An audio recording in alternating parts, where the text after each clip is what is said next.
Comment est né ce film et surtout, était-ce une nécessité aussi? La réponse est simple, il est né d'une nécessité, c'est très clair. La nécessité, c'était que ces images de violences policières qu'on a pris l'habitude de voir sur les réseaux sociaux et que j'avais par ailleurs contribué aussi à populariser par des signalements que je pouvais faire sur le compte Twitter. L'idée, c'était de dire ces images, en fait, quand on les scrolle, quand on les swipe, en fait, si on traduit en français, ça veut dire on les balaye.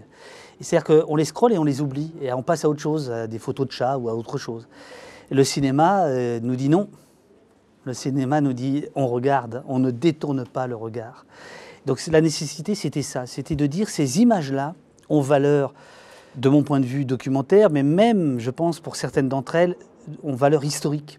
Et le cinéma, c'est le lieu où on sanctuarise, en fait, où on dit, voilà, ça va se passer sur un grand écran, c'est la fameuse phrase de Godard, ce sera plus grand que vous, vous allez lever les yeux et non pas les baisser et être plus grand que l'image de télévision, et a fortiori d'ordinateur, et a fortiori encore de téléphone.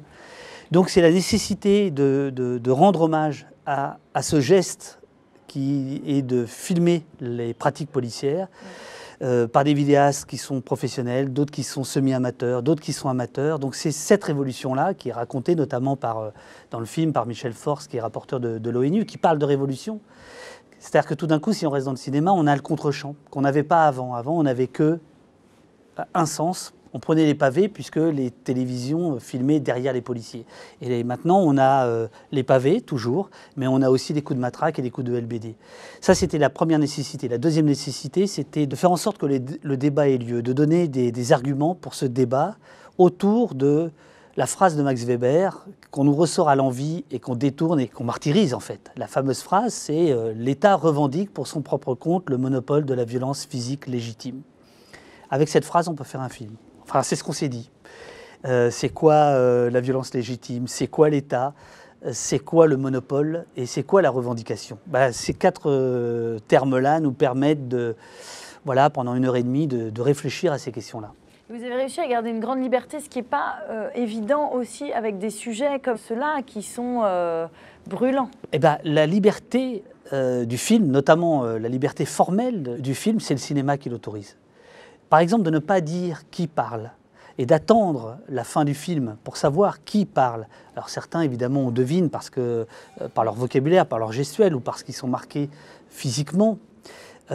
Mais cette liberté-là, c'est le cinéma qui l'autorise. Pourquoi? Parce que le plus dur est fait, le spectateur est dans le fauteuil. C'est le plus dur, c'est de le faire venir dans le cinéma. Je parle là des cinémas ouverts. Même ouverts, c'est difficile. Alors fermés, n'en parlons pas, c'est impossible. Et le plus dur est fait, c'est-à-dire que le spectateur, quel que soit le genre de film, en fait, il s'est autorisé quoi? Il s'est autorisé du temps.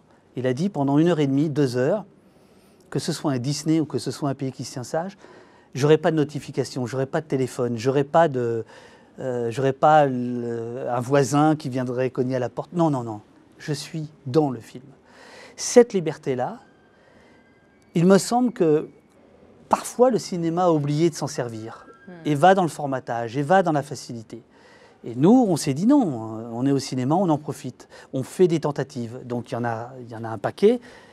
Et l'autre tentative, c'est évidemment de dire ces images pixelisées, en fait, ont valeur de cinéma. Elles peuvent être pixelisées, elles peuvent être avec un son difficile, c'est pas grave. Elles sont aussi cinéma. Dès lors qu'on les met dans un film, dès lors qu'on les agence, dès lors qu'on compose, dès lors qu'on est dans le montage, on est dans le cinéma. Il y a des témoignages très forts aussi dans votre film qui retournent un peu, qui peuvent faire du mal, parce qu'on voit des gens qui ont été blessés. Oui. Est-ce qu'il y a des moments pour vous pendant le tournage où peut-être l'émotion devient très grande, où on en perd peut-être son objectivité en tant que réalisateur? Il y avait deux difficultés. La première, c'était l'extrême violence de ces images et de ne pas s'y habituer. Et d'où le choix de Florent Mangeot, le monteur, qui est quelqu'un qui n'a absolument aucune fascination pour la violence, mais vraiment aucune. Et donc, c'était la garantie avec Florent qu'on serait en retenue, qu'on n'irait pas dans le gore. On aurait pu le faire. On n'a pas voulu on a refusé de le faire. Et l'autre, c'était... moi, je savais ce qu'il y avait derrière les images, la détresse sociale des uns et des autres, l'impossibilité de se reconstruire, ou au contraire, l'immense courage, etc. Donc quand on montait, moi il m'arrivait de pleurer. Et je me disais, je pleure parce que je sais ce qui se passe derrière telle ou telle image, ce qui s'est passé après. Et le choc, ça a été les premières projections, les premiers débats, où j'ai vu des spectateurs, d'autres gens pleurer, être sidérés. Et très sincèrement, je n'avais pas mesuré à quel point le fait de projeter ces images sur grand écran avait cette force-là. Ça a été pour les gens une sidération dans les salles de cinéma, et pour moi vraiment même parfois une gêne. C'est-à-dire je me suis dit, mais c'est à ce point-là. Et puis après, en fait, on se rend compte que c'est la magie du cinéma. Et c'est ce qui permet le débat, c'est ce qui permet l'émotion.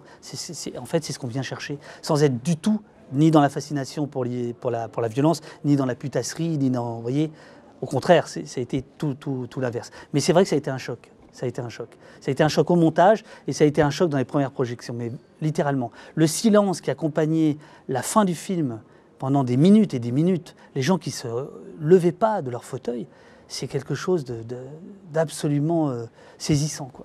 Donc finalement, on peut aussi dire qu'un moment aussi marquant pour vous est la projection de votre film devant une audience.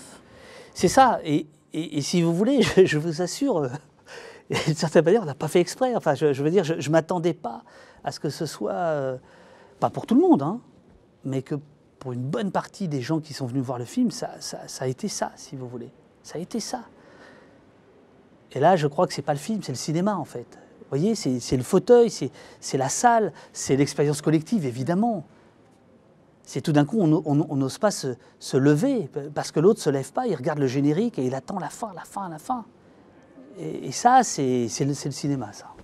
Est-ce qu'il y a quelque chose que vous n'avez jamais dit sur ce film? Aujourd'hui, les Césars donnent une tribune à tous les réalisateurs, acteurs, techniciens. Est-ce qu'il y a quelque chose que vous auriez envie de dire? Ah oui, une chose très simple, c'est que le film, sa vie s'est arrêtée d'une certaine manière avec la Covid, au bout de 3 semaines. Et aujourd'hui, au moment où la cérémonie aura lieu, le Sénat sera en train de réfléchir à la loi sécurité globale. Et cette loi, elle aurait fait en sorte que le film ne puisse même pas exister, même avant le Covid. Je veux dire qu'aujourd'hui, il y a des gens qui estiment que diffuser des images de cet ordre-là devrait être interdit. Et ça donne beaucoup de force au cinéma et ça donne beaucoup de force à cette cérémonie. Eh ben, merci beaucoup. Merci pour vos mots. Merci à vous.